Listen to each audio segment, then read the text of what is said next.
एक नगर के बहुत बड़े सेठ का आज देहांत हो गया। उसका एक बेटा था जो सोचने लगा, कौन आएगा मेरे पिताजी की मिट्टी में।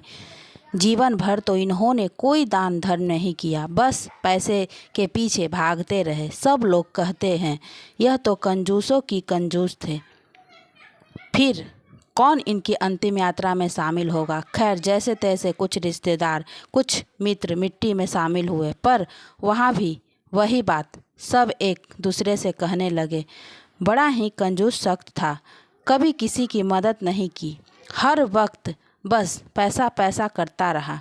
यहाँ तक कि घर वालों से भी एक एक पैसे का हिसाब लेता था। कभी कॉलोनी के किसी भी कार्यक्रम में एक भी रुपया नहीं दिया। हर वक्त बस ताने दिए। आज देखो, बस 2-4 लोग ही मिट्टी पर आएगा। बहुत देर मिट्टी रोकने के बाद कंजूस सेठ के बेटे को किसी ने कहा, अब कोई नहीं आएगा, इन्हें कोई पसंद नहीं करता था। अब शमशान ले जाने की तैयारी करो।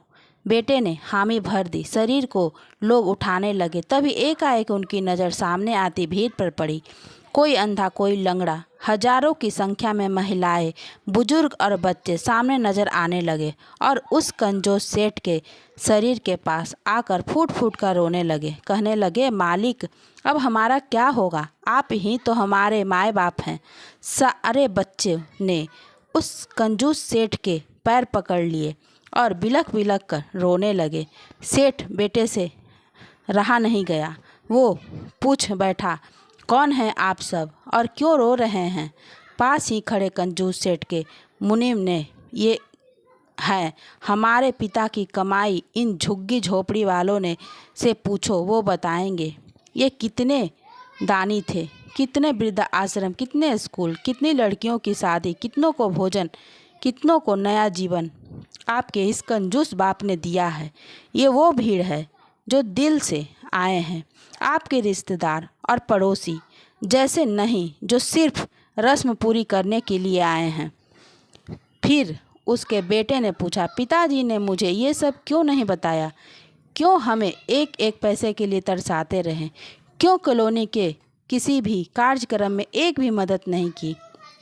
मुनीम ने कहा, तुम्हारे पिताजी चाहते थे कि तुम पैसों की कीमत समझो, अपनी खुद की कमाई से सारा बोझ उठाओ, ताकि तुम्हें लगे कि पैसा कहाँ खर्च करना है और कहाँ नहीं। फिर मुनीम ने कहा, यह कॉलोनी वाले, यह मित्र, यह रिश्तेदार कभी स्विमिंग पूल के लिए, कभी शराब शबाब के लिए, कभी अपना नाम ऊंचा करने के लिए चंदा मांगते थे।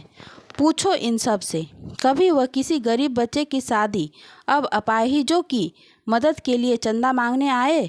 यह तो आए बस खुद को दूसरे से ऊंचा दिखाने के लिए, मौज मस्ती में पैसा उड़ाने के लिए। आज यह भीड़ दिल से रो रही है, क्योंकि उन्होंने वो इंसान को खोया है जिसने कई बार दिल से रोकर कहने लगा, बाबूजी, आप सच में बहुत कंजूस थे। आपने अपने सारे ने काम कभी किसी से नहीं बांटे। आप बहुत कंजूस थे। किसी महान आदमी ने कहा है, नेकी कर और दरिया में डाल। नेक काम ऐसा होना चाहिए कि एक हाथ से करे तो दूसरे हाथ को पता न चले। दोस्त, आप ही लाइक करने में कंजूस ना करें। एक लाइक करके चैनल को सब्सक्राइब करें। धन्यवाद दोस्तों।